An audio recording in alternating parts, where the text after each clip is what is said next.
ومن يقتل مؤمنا متعمدا فجزاؤه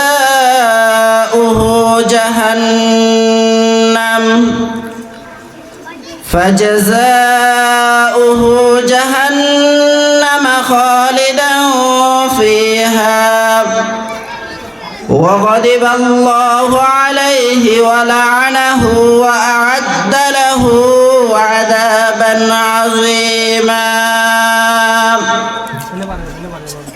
صدق الله مولانا العظيم وقال رسول الله صلى الله عليه وسلم عن ابن عباس رضي الله تعالى عنهما قال لعن رسول الله صلى الله عليه وسلم المتشبهين من الرجال بالنساء والمتشبهات من النساء بالرجال أو كما قال عليه الصلاة والسلام الحمد لله মহান রব্বে কারীমের লক্ষ কোটি শুকরিয়া যে মহান রব্বে কারীম আমাদেরকে দীর্ঘদিনের মেহনতের বিনিময়ে অশেষ করুণায় আমাদেরকে এই মাহফিলের কার্যক্রম শুরু করার তৌফিক দান করেছেন। এই জন্য আমরা অন্তরের অন্তঃস্থল থেকে কালিমাতুশ শুকর আদায় করি আলহামদুলিল্লাহ। সাথে সাথে মহান রব্বে কারীমের কাছে দোয়া করি মহান আল্লাহ রব্বুল আলামিন যেন আমাদের এই মেহনতকে, আমাদের আজকের এই প্রোগ্রামকে সফল করেন। প্রিয় উপস্থিতি, আজ আমি আপনাদের সামনে আলোচনা করব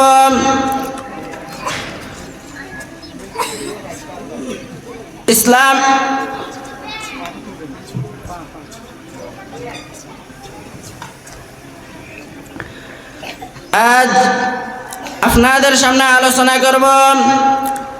মহান আল্লাহ রব্বুল আলামিন এবং তার রাসূল সাল্লাল্লাহু আলাইহি ওয়াসাল্লাম যে সমস্ত বিষয়গুলা থেকে আমাদেরকে বিরত থাকতে বলেছেন এবং যে সমস্ত বিষয়গুলা থেকে যদি আমরা বেঁচে না থাকি তাহলে আমাদের জন্য জাহান্নামে যাওয়ার কথা উল্লেখ করেছেন, ওই সমস্ত বিষয়গুলা থেকে আজ আপনাদের সামনে 5টি বিষয় নিয়ে আলোচনা করব ইনশাআল্লাহ। শরীয়তের পরিভাষায় এমন বিষয়গুলাকে বলা হয় কবিরা গুনাহ। যে কবিরা গুনার কারণে বান্দা সে মুসলমান হোক তারপরেও সে জাহান্নামে যেতে হবে, তাকে শাস্তি ভোগ করতে হবে। আল্লামা হাফেজ যাহাবী রাহমাতুল্লাহি আলাইহি এই কবিরা গুনাহের সংজ্ঞা দিতে গিয়ে বলেন, কবিরা গুনাহ হলো যে সমস্ত পাপ সমূহ থেকে আল্লাহ ও তার রাসূল সাল্লাল্লাহু আলাইহি ওয়াসাল্লাম কোরআন হাদিসে কঠোরভাবে নিষেধ করেছেন এবং জাহান্নামে যাওয়ার সিদ্ধান্ত দিয়েছেন অথবা রাগ দেখিয়েছেন কিংবা অভিশাপ করেছেন বা শাস্তির কথা উল্লেখ করেছেন, এমন সমস্ত বিষয়কে বলা হয় কবিরা গুনাহ। তিনি তার কিতাবুল কাবায়েরের মধ্যে এই কবিরা গুনাহের 70টি কবিরা গুনাহের কথা উল্লেখ করেছেন। তন্মধ্য থেকে আজ আমরা 5টি নিয়ে আলোচনা করব ইনশাআল্লাহ। কবিরা গুনাহের মধ্যে সর্ববৃহৎ কবিরা গুনাহ, যেই কবিরা গুনাহকে আজ আমরা কোনো গুনাহ মনে করি না, এটা যে গুনাহ এটা আমাদের কল্পনার বাহিরে। সেই কবিরা গুনাহ হলো অন্যায়ভাবে কাউকে হত্যা করা, চাই সে মুসলমান হোক কিংবা সে কাফের হোক, কাউকে অন্যায়ভাবে হত্যা করা এটা কবিরা গুনাহ। আর যদি সে হয় একজন মুসলমান, তাহলে এই গুনাহের গুরুতর অবস্থা আরো ভয়াবহ। এটা যে কবিরা গুনাহ, এটার দলিল কি? মহান আল্লাহ রাব্বুল আলামিন তার কালামুল্লাহর মধ্যে ইরশাদ করেন, وَمَن يَقْتُلْ مُؤْمِنًا مُتَعَمِّدًا فَجَزَاؤُهُ جَهَنَّمُ। যে ব্যক্তি কোনো মুমিন মুসলমানকে ইচ্ছাকৃতভাবে হত্যা করবে, কোনো অন্যায় ছাড়া হত্যা করবে, তার জন্য রয়েছে 4টি শাস্তি। মহান আল্লাহ তাআলা এমন ব্যক্তিকে সর্বপ্রথম চিরস্থায়ী জাহান্নামে প্রবেশ করাবেন। 2 নাম্বার, ওয়াগদিবাল্লাহু আলাইহি, আল্লাহ তাআলার গজব, আল্লাহ তাআলার গোসা এই ব্যক্তির উপর চিরকাল থাকবে। 3 নাম্বার, ওয়ালাআনাহু, মহান আল্লাহ রাব্বুল আলামিনের রহমত করম থেকে সে সব সময় দূরে থাকবে। 4 নাম্বার, আখিরাতে আল্লাহ রাব্বুল আলামিন তার জন্য ভয়াবহ শাস্তির ব্যবস্থা করে রেখেছেন। কিন্তু আজ পরিতাপের বিষয়, অত্যন্ত ভারাক্রান্ত হৃদয় নিয়ে বলতে হয়, আজ আমাদের সমাজে সাধারণ কোনো বিষয়কে কেন্দ্র করে ভাই ভাইকে হত্যা করতেছে, বাবা তার ছেলেকে হত্যা করতেছে, ছেলে তার বাবাকে হত্যা করতেছে। যদি তাকে জিজ্ঞেস করা হয়, ভাই তুমি এই ব্যক্তিকে কেন হত্যা করলা, তখন তার থেকে কোনো সন্তোষজনক উত্তর পাওয়া যাবে না। এই যদি হয় আমাদের অবস্থা, তাহলে আমাদেরকে মনে রাখতে হবে আমাদের জন্য আল্লাহ তাআলা 4টি শাস্তির কথা উল্লেখ করেছেন। আল্লাহ তাআলা আমাদেরকে এমন মরণঘাতী কবিরা গুনাহ থেকে বেঁচে থাকার তৌফিক দান করুন। 2 নাম্বার যে কবিরা গুনাহটির কথা উল্লেখ করব, সেটি হলো আমাদের সমাজের মধ্যে অনেক বিচারককে দেখা যায়, অনেক নেতৃস্থানীয় ব্যক্তিকে দেখা যায়, তারা পক্ষীয় বিচারের জন্য ঘুষ নেয় বা ঘুষ দেয়। এটি একটি কবিরা গুনাহ।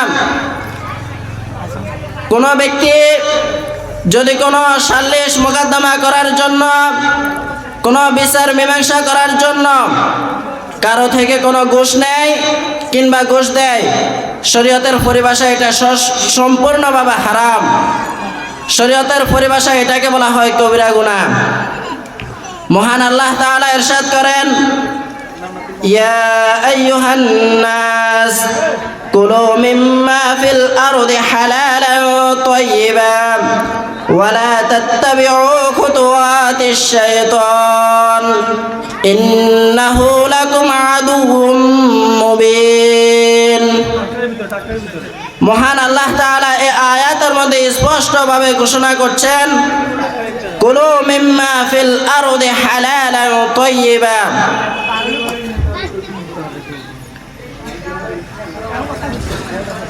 এখন যারা ঘুষ খায়, ঘুষ দেয়, তাদেরকে যদি জিজ্ঞেস করা হয়, ভাই আপনি যে এই টাকাটা নিচ্ছেন, আপনি যে এই টাকাটা দিচ্ছেন, এটা কি হালাল, এটা কি পবিত্র, তখন তাদের থেকেই বুঝতে পারবেন, তাদের থেকেই জানতে পারবেন এই জিনিসটা কি আসলে হালাল, এই জিনিসটা কি আসলেই পবিত্র, এই জিনিসটা নেওয়া কি আসলেই বৈধ।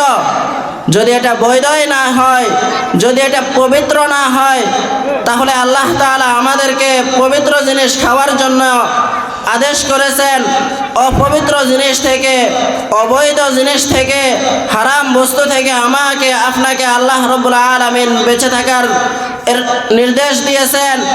এই কারণে আমরা যারা নেতৃস্থানীয় ব্যক্তিবর্গ আছে সমাজের মধ্যে, যারা আমরা বিচার আচার করে আমাদেরকে স্মরণ রাখতে হবে এই ঘুষ দেওয়া নেওয়া, নিজের দলের কাউকে কোনো মামলার মধ্যে জয় করার জন্য তার থেকে টাকা নেওয়া, টাকা দেওয়া সম্পূর্ণভাবে হারাম।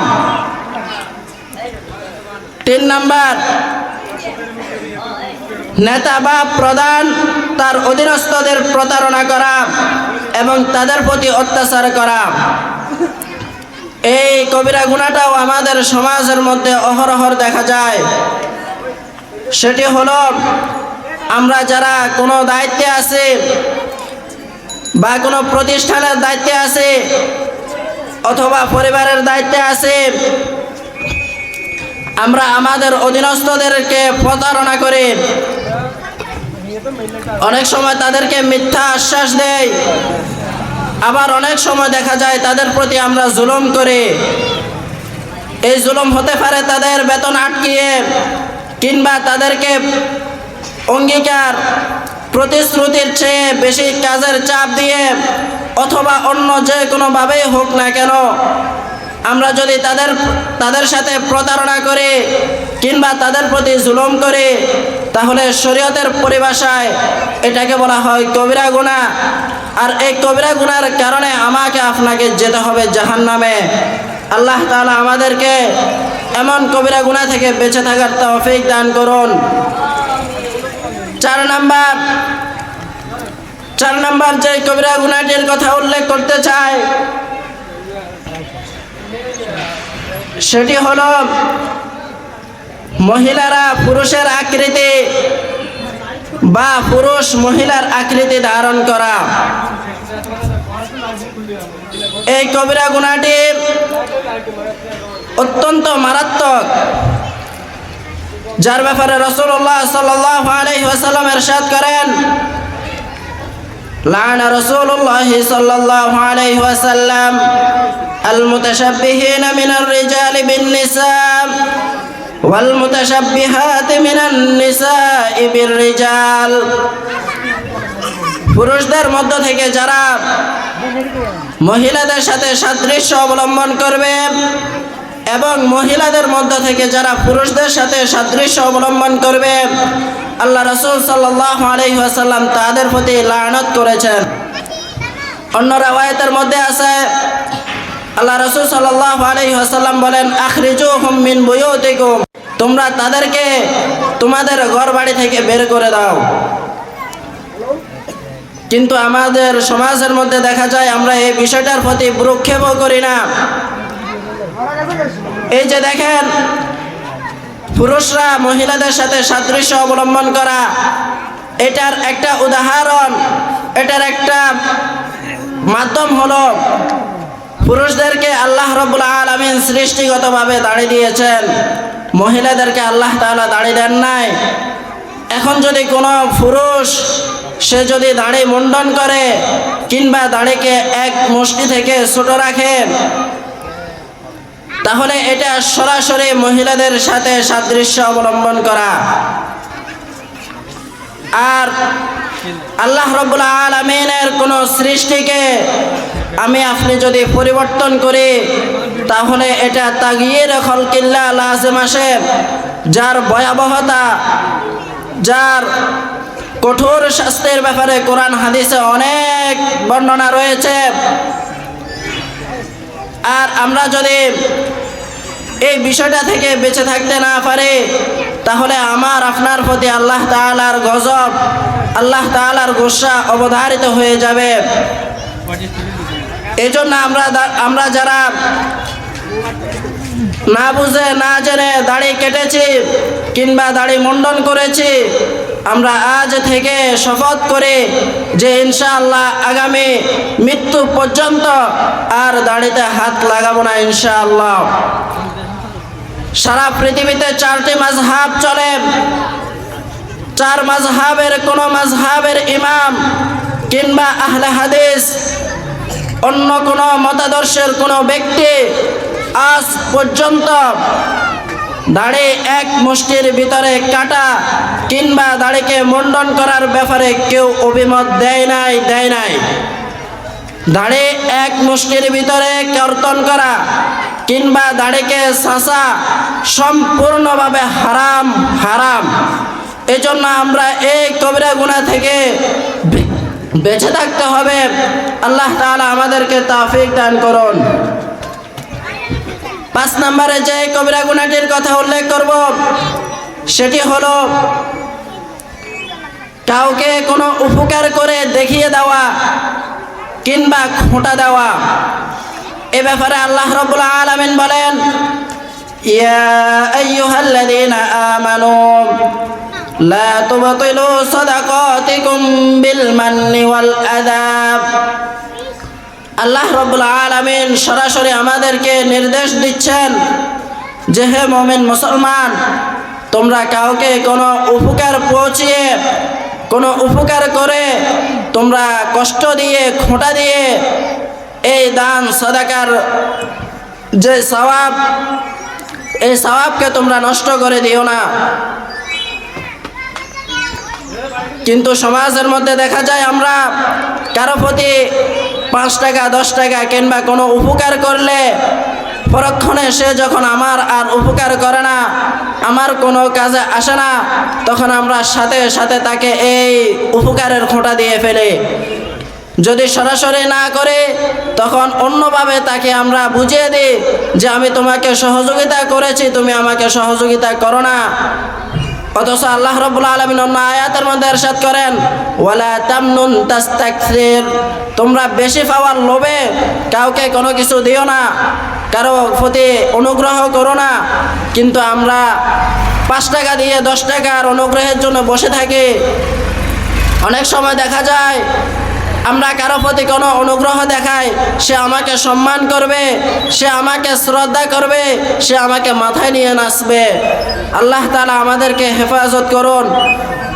যদি আমরা এমন করে কাউকে কোনো কিছু দিয়ে খোঁটা দিয়ে দিই কিংবা খোঁটা দেওয়ার মতো কোনো আলামত প্রকাশ করে, তাহলে আমার আপনার যে সওয়াব এটা সম্পূর্ণ বাতিল হয়ে যাবে, নষ্ট হয়ে যাবে।